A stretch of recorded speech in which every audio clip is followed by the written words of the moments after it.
What's going on, YouTube? Back again to talk about the transition or the exploration of competition shooting from a military or law enforcement background. I'm going to focus on coming from a military background, specifically Army, because that's mine, and I'll go over my background to get the butt sniffing out of the way.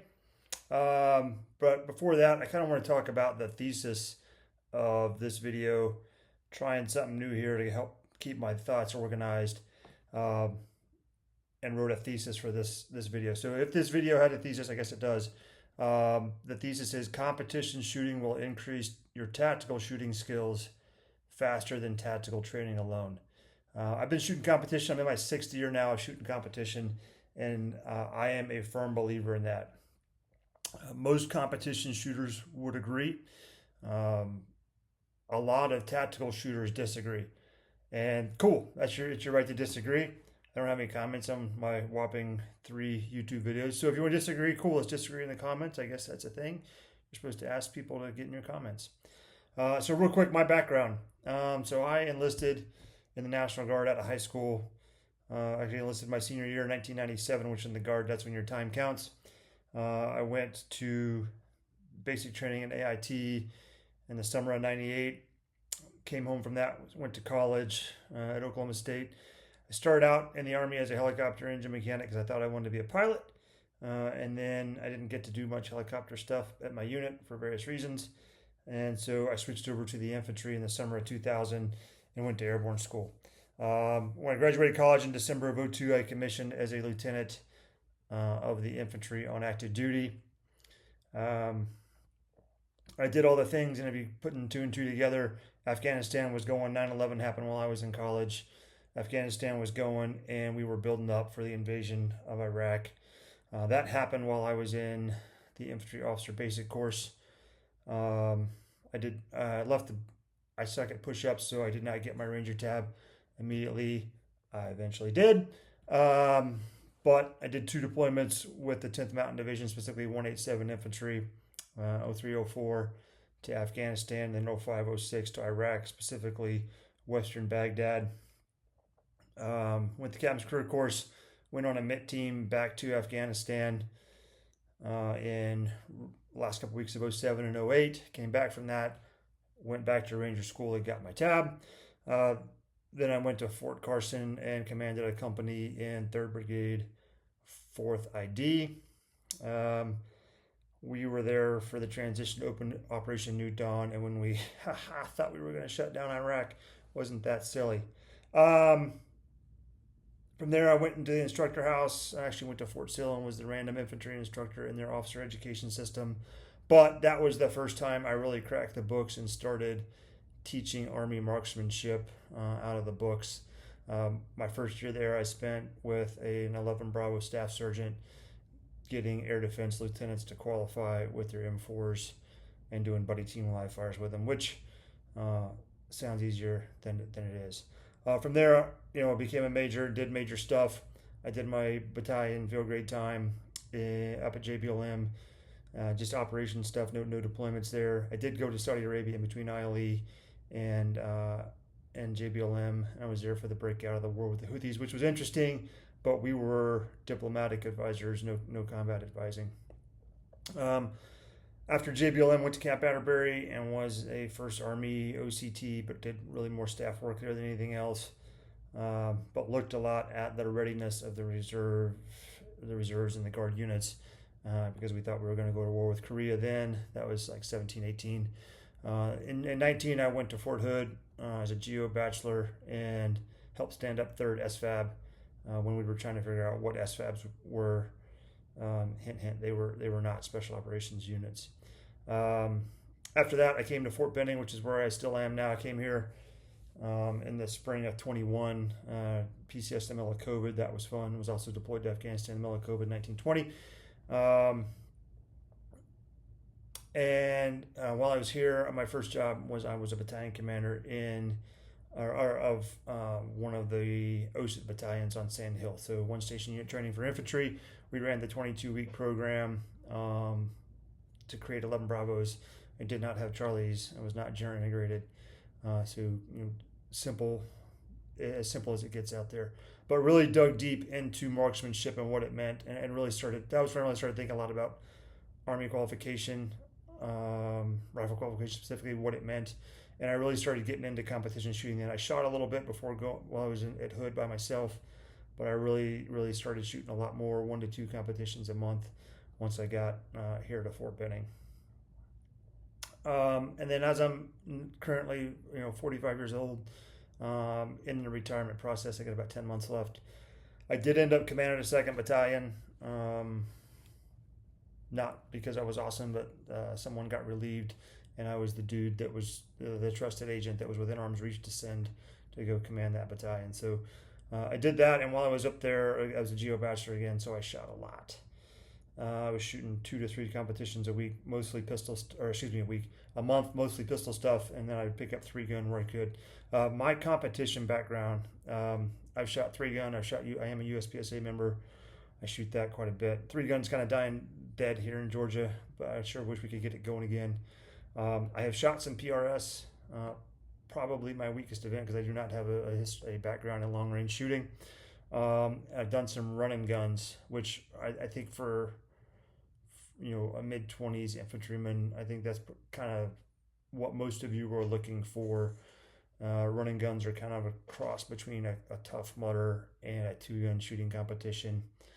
So you're going to get some physical challenges in it, and you're going to get some fun shooting stages, but it's not like a tactical games where it's very CrossFit centric. It's the ones I've done, I've only done 2.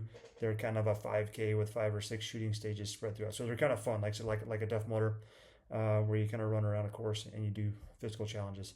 And then some of the shooting stages will also have physical challenges. They might have a little wall you got to climb over, or some tunnels you got to climb through, something like that. Nothing that's hard for an in-shape soldier, if that's what you are. Okay, so that's enough of my background. That took 7 minutes, way too long.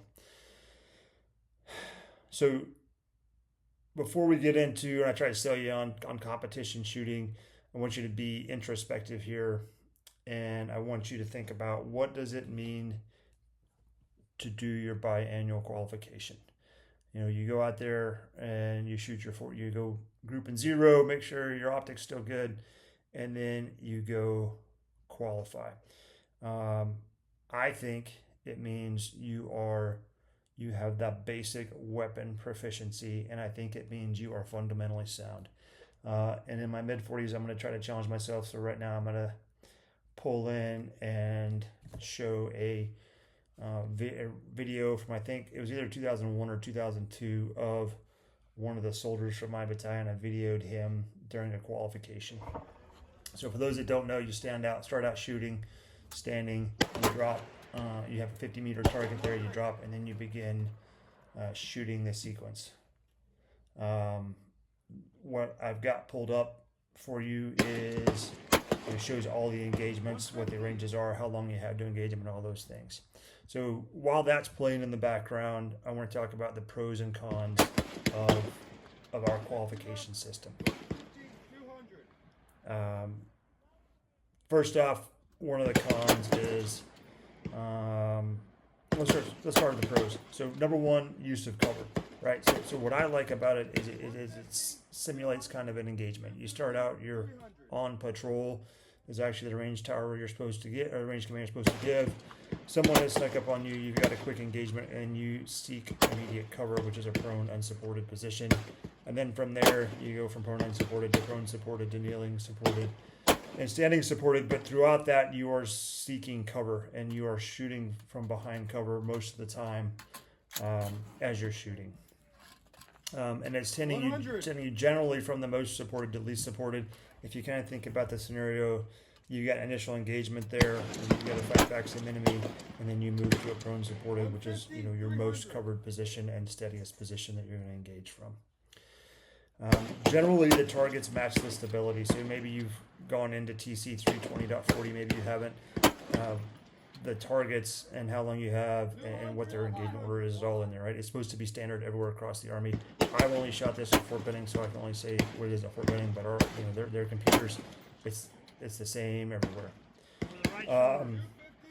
But if you also haven't noticed, when you go to kneeling supported, the 200 meter drops off. Excuse me, kneeling supported and standing supported, the 300 meter target drops off, and the furthest you'll go out is 250 meters.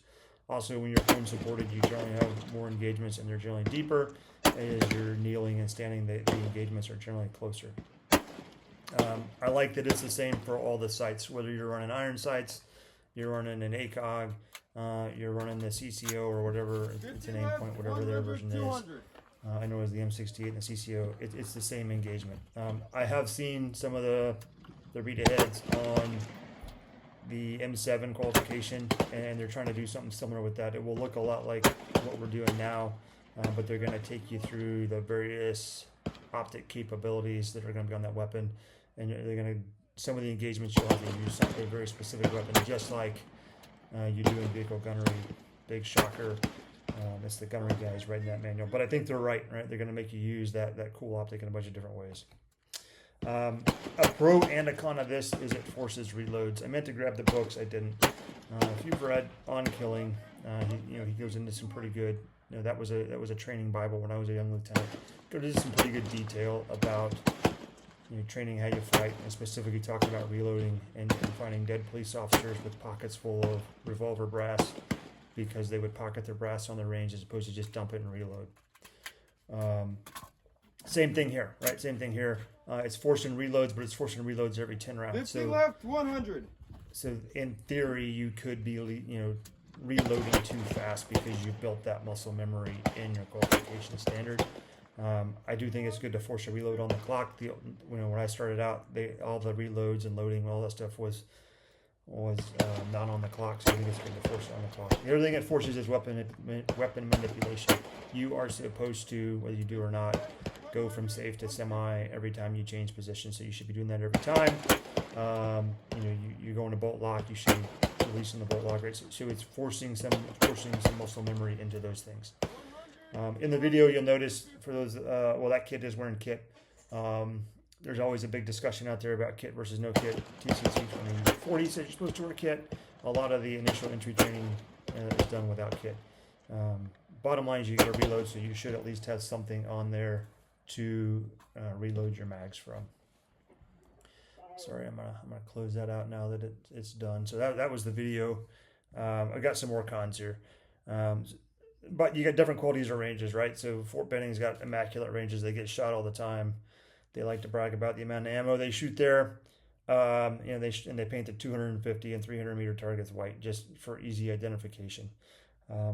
If you go to other installations, the ranges aren't going to be kept that nice. The targets may not be that nice to identify, and getting clean targets that will actually pick up the hits might be an issue. Same target presentation, right? So this is you can memorize that target presentation if you are, I don't think you're supposed to, but quite often you'll have somebody back there with the targets written down, and they'll be calling you targets and ranges for your next presentation. I don't think that's supposed to happen, but it's a pretty common practice out there in the force. We all know it. The final con I want to hit is single shot per target. If you talk to those of us that grew up in the GWOT, we all have plenty of stories of people. Go read Black Hawk Down. How about that? Don't talk to me. Go read Black Hawk Down. Plenty of stories of people hopped up on drugs or whatever, and 5.56 just isn't going to knock them down. 6.8 isn't either, but it is the right next round. But bottom line is, in combat, when you have adrenaline going and or pharmaceuticals pushing through your system, training to shoot someone once and move targets is not necessarily the best. And that is one of the things you have to overcome if you shoot competition is how we train in our sight flow. What I don't like about the qualification is we don't shoot to full neutralization. Yes, the target goes down and it shows it's hit, but very seldom are you going to truly neutralize a target in one hit. So to compare qualification standards to USPSA, right? Because it's kind of got the best qualification metric out there that I know of in the U.S. in qualification standards. So minimum of 23 hits out of 40 to qualify. That's a 57.5% hit rate. Up to 29 hits, 72.5% hit rate. That is a marksman. That's the lowest qualification standard, right? So that's essentially like a B class shooter, a high C, low B class shooter. So that's kind of the minimum. And I think if you shot USPSA, you would agree that those are the guy. I'm a C class shooter, but um, if you're if you do it long enough, you're going to develop the fundamentals to become a B class shooter. Hopefully, any day now. In the Army, so 75 to 87.5% hit rate puts you at sharpshooter, which is the middle. That's 30 to 35 hits. That's kind of your A class shooter, if you will, in USPSA, right? So that's the person that takes it serious. They practice, but they maybe haven't gone all in, or they haven't gotten lucky on the old classifier systems. We'll see how this shakes out with the new classifier system. And then finally, kind of a universal standard in the U.S., 90 to 100% hit rate gets you an expert, right? That's commensurate with master and grandmaster. So, the percentage scoring is similar. How you get to that, right? This is not hit factor scored. So how you get to that is different. The Marines are coming out. I have not seen it yet. I tried to YouTube some videos and I can't get a nice video like that shows the entire qualification run from the beginning to the end. Supposedly they've got hit factor scoring and timed hits and all kinds of stuff like that in their new qualification system. I don't know if that's everywhere across the Marines or if that's just for their infantry units. And then for those not familiar with the Army, you're also supposed to do a qualification in your chemical mask and a qualification at night with your lasers. Those can be done in simulation. Anybody will tell you they're often skipped over until you're about to deploy and people start taking stuff seriously. All right, so that's kind of qualification and the standard. Pistol qualification in the Army is stupid easy. I've watched some police pistol quals. I've never done it, so I'm not going to talk about how easy or hard those are. But generally, they're similar to what you just saw, where they're static with minimal movement. You might have to do a leaning shot around cover, but by and large, your department or your service qualification is doing nothing besides showing that you are proficient in basic weapon handling, basic weapon fundamentals, and that you can generally hit what you are aiming at in a low stress environment. And that is where I think the difference comes in between competition shooting and tactical shooting. The minute you put someone on a timer, life changes, right? Everything changes. And for those of you out in the competition world, they're like, man, but you're the Army, you have tons of ammo. I pulled up, so we use this thing in the Army called STRAC. It's Standards and Training Commission is what it is, but that is what tells the Army how much ammo to give to a unit to do various training.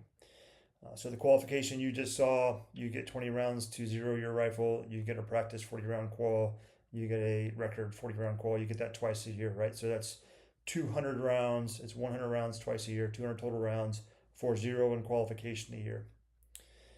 If you're in a combat arms unit where you're doing live fires, you're going to do a buddy team live fire, you're going to do a fire team live fire, you're going to do a squad live fire, do a platoon live fire, you're going to do a company live fire, and you're going to do a battalion live fire.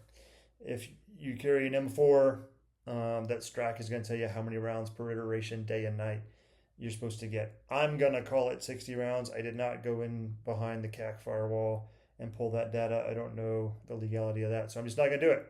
Well, let's say, for the sake of argument, that's 60 rounds per live fire, day and night, and that's live, right? You'd get some blank and stuff.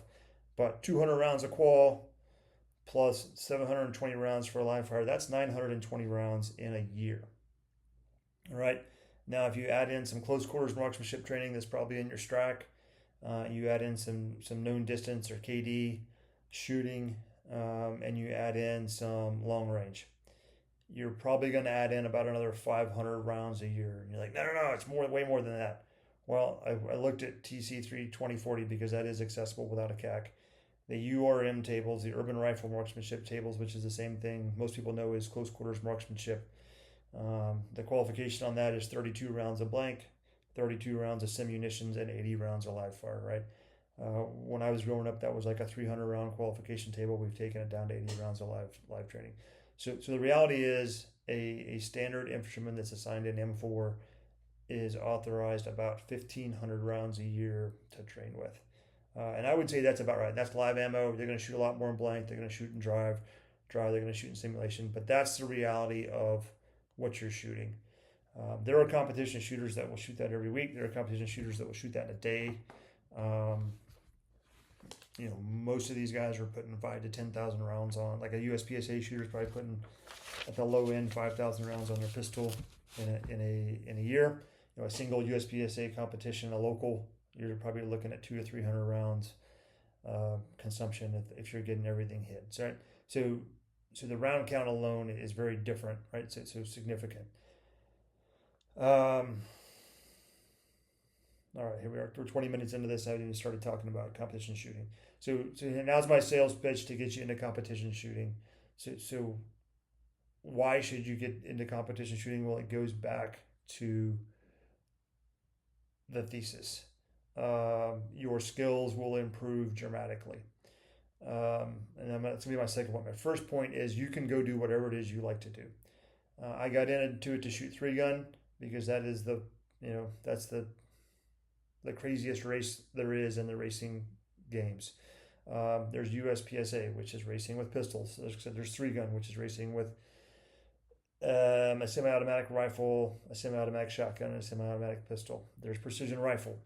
All right, that's shooting out to 1,200 plus yards. But again, on the clock, right? Those guys are getting off 10 to 12 rounds in 90 to 120 seconds. Go talk to someone that's graduated sniper school recently. The last one I talked to, they have 7 minutes to get off 3 rounds, right? So your requirement to be precise, faster from multiple positions is huge. Running guns already talked about, right? It's like a 5K with obstacle courses and shooting stages where you're carrying everything with you. It's a lot of fun. Still challenge, right? If you're a little older and you don't move very well, still challenge is mostly stand and deliver. You stand in a box and you shoot some still targets as fast as you can. Kind of the lowest impact of the action shooting sports. If you're someone that wants to shoot from behind cover, there's IDPA out there. I've never shot IDPA. It is what it is, but they've got some different rule sets where you have to retain your mags. You have to shoot from behind cover. You kind of draw from concealment, but not really. They wear like vests and Hawaiian shirts and stuff over their outside the waistband pistols. If you just want to talk about precision, right, you can get into F class, and those guys are shooting 600 yard and 1,000 yard groups. Shotgun sports are fun, and I don't want to say they're cheap. Some of those shotguns are super expensive, but I just spent some time in the Airborne Ranger Training Brigade. The command sergeant major up there is the shotgun coach of one of the local county shotgun teams, right? So that dude spent a ton of time in regiment, right? So he's not a nobody in the tactical world. And then if you're wanting something that's semi-tactical and or could get you into hunting, there's NRL Hunter, right? That's about the only one. That and Running Gun are the only ones I know of where you walk up to a stage blind and you're given a scenario and you come up with it real quick. NRL Hunter, they'll tell you there's X amount of targets out there. You've got to find them, range them, and engage them in a certain amount of time. Still on a timer, but a little more realistic, right? And if you're a hunter, well, it's going to build your hunting skills as well. All right, so let's talk about specific marksmanship fundamentals and skills you will build in any of those competition sports. Linking your vision to your trigger. That is probably the biggest thing that we lack in the conventional Army. I didn't talk this in the beginning, but all this is conventional Army, right? You get into SOF and you get into regiment, they've got a different rule set to everything they do, and their ammo consumption is much, much larger than your conventional Army. But one of the things competition shooters talk, one way they can tell we come from a military law enforcement background is we over-confirm all of our targets. When they see the crosshairs of the dot or whatever hit or cross over wherever they want that round to go, they're pulling the trigger. They use something called calling your shot, right? If the sights were where you wanted it when you pulled the trigger, well, then the bullet went where you wanted it to go. Our shot process is a little bit different. We will put the sights on target. We will pull the trigger. We'll put the sights back on the target and confirm the effects on the target. That putting the sights back on the target and confirming the effects on target is what slows us down when we start competition. Um, it's a great skill for the battlefield, um, and a great skill for tactical engagements. Um, and you can go out and shoot competition, have fun, and shoot like that, and there's nothing wrong with it. You're just not going to win, right? But that is, you will still get your sights on target, and you will engage that target faster through shooting competition. The other thing that will get faster is your splits, right? So your follow-up shots. Um, Qualification single shots. Not going to get into how you cheat and use multiple shots, but qualification, everything is single shots. Once you start getting into URM or CQM, now you start talking about control pairs, right? And then splits. You will be the fastest person on the range if you get better at, if you start shooting competition. You will acquire targets, you'll transition to the target faster, and your follow-up will be more controlled and better, guaranteed. How we move on the range. In the Army, we move in very safe and controlled manners because we usually have like an entire, at least a squad, if not a platoon, on a range at a time, right? When you've got 30 people online trying to do left turns and right turns and rear turns and move and shoot, you have to be very controlled. One of the fun things about specifically the action shooting sports is you're the only one on the range. So you can go out there and run, and as long as you don't break the rules about the 180, you're the only one out there. So you can sling rounds as fast as you want, as long as they go into berms and they're towards targets. Movement is the second biggest way that competition shooters are going to identify you as military and law enforcement. We plant our feet, and then we press out, and then we engage, whereas they are almost always shooting on the move. Again, this is the difference between special operations shooters doing Battle Drill 6 versus a line army unit, right? You go on YouTube and find some line units doing Battle Drill 6. They're going to move to their point of domination. They're going to stop. They're going to turn, face a target, and then they're going to put their control pair in it. You watch soft guys do it. They're probably not online, but if you're ever fortunate enough to be on a catwalk watching soft guys do it, their feet never stop moving. They enter a room, they engage their targets, they call their targets out, and they're already moving to their next point, entrance point for the next room. That's why they are better out the gate at competition shooting than conventional guys, because they're good at that.